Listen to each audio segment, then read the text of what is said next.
السلام علیکم ورحمۃ اللہ تعالی وبرکاتہ۔ امید ہے کہ آپ سب خیر و عافیت سے ہوں گے، ایمان اور صحت کی بہترین حالت میں ہوں گے۔ ناظرین، آج ہمارے کورس کا افتتاحی دن ہے۔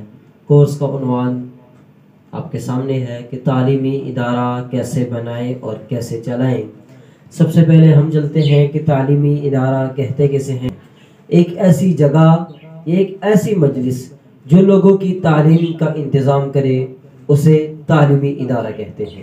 آیا وہ مدارس ہو، مساجد ہو، اسکول ہو، یونیورسٹی ہو، کالج ہو، جو بھی ایسی مجلس ہو، ایسی جگہ ہو جو لوگوں کی تعلیم کا انتظام کرے، اسے کیا کہتے ہیں؟ اسے تعلیمی ادارہ کہتے ہیں۔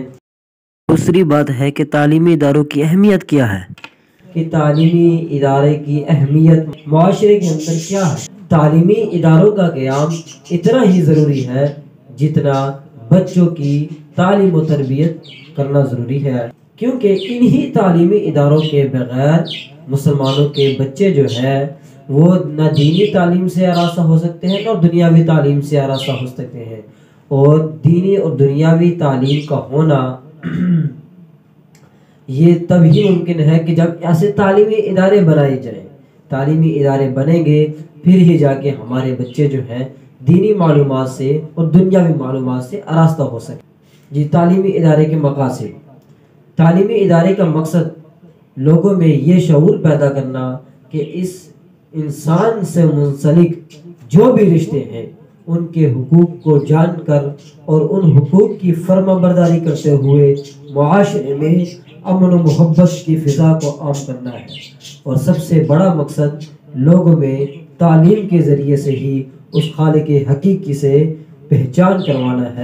یعنی کہ اگر ہمیں اللہ تعالیٰ کو بھی پہچاننا ہے تو ہمیں تعلیمی اداروں میں جا کر تعلیم حاصل کرنی ہوگی۔ اور اسی طرح اگر ہم نے حقوق کو پہچانا ہے، والدین کو حقوق کیا ہے، اساتذہ کرام کے حقوق کیا ہے، رشتہ داروں کے حقوق کیا ہے، تو یقیناً یہ ہمیں تعلیمی اداروں سے ہی معلومات حاصل ہوں گی۔ تو ابھی چلتے ہیں کہ تعلیمی ادارہ کیسے بنائیں اور کیسے چلائیں، اس میں کیا کیا چیزیں اہمیت کی حامل ہیں۔ کوئی بھی تعلیمی ادارہ ہو اس میں عموماً 5 چیزیں ہونے ضروری ہیں۔ نمبر 1 نظام، نمبر 2 نصاب، نمبر 3 طریقہ تعلیم، نمبر 4 معاونت جس کو نگرانی بھی کہتے ہیں، نظامت بھی کہتے ہیں، اور نمبر 5 عملی تربیت۔ کسی بھی ادارے کو بنانا ہو تو نظام کا ہونا اس میں ضروری ہے، اور اس کے اندر نصاب کا پڑھایا کیا جائے گا وہ بھی جاننا، وہ بھی مقرر کرنا، متعین کرنا ضروری ہے۔ اور طریقہ تعلیم کہ اساتذہ کرام کا پڑھانے کا انداز کیا ہونا چاہیے، کیسے پڑھانا چاہیے، گفتگو کیسے ہونی چاہیے، بچوں کے ساتھ رویہ کیسے ہونا چاہیے، والدین کے ساتھ رویہ کیسے ہونا چاہیے، اور ادارے میں تعلیمی ادارے میں جو سٹاف ہے ان کے ساتھ معاملہ کیسے ہونا چاہیے، تو یہ طریقہ تعلیم کے اندر شامل ہوگا۔ انشاءاللہ اس میں بھی ہم روشنی ڈالیں گے۔ اور چوتھی چیز ہے معاونت یا نظامت کہہ دیں یا نگرانی کہہ دیں، کہ اگر تعلیمی ادارے میں 3 سے زیادہ کلاسیں ہیں تو ان کی کلاس کی دیکھ بھال، چیکنگ، اس کو کہتے ہیں نظامت۔ معاونت نگرانی، استاذ کرام کے پڑھانے میں کبھی کبھی کوتاہی ہو جاتی ہے، ان سے مذاکرہ کرنا، ان کو یاد دہانی کروانا، اس کو کہتے ہیں نظامت، نگرانی، اور معاونت کے ساتھ اس کا تعلق ہے۔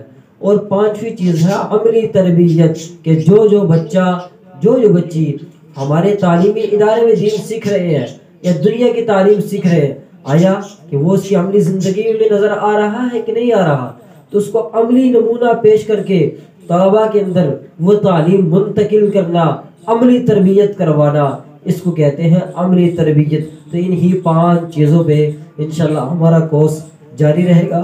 امید ہے کہ آپ ہمارے ساتھ جڑے رہیں گے اور ہمارے ساتھ چلتے ہوئے حوصلہ افزائی بھی ہماری کرتے رہیں گے، تاکہ ہم تعلیمی اداروں کے متعلق آپ کو بہترین سے بہترین معلومات آپ کو دے سکیں۔ السلام علیکم ورحمۃ اللہ وبرکاتہ۔ رقت عيناي شوقا ولتعب ظرف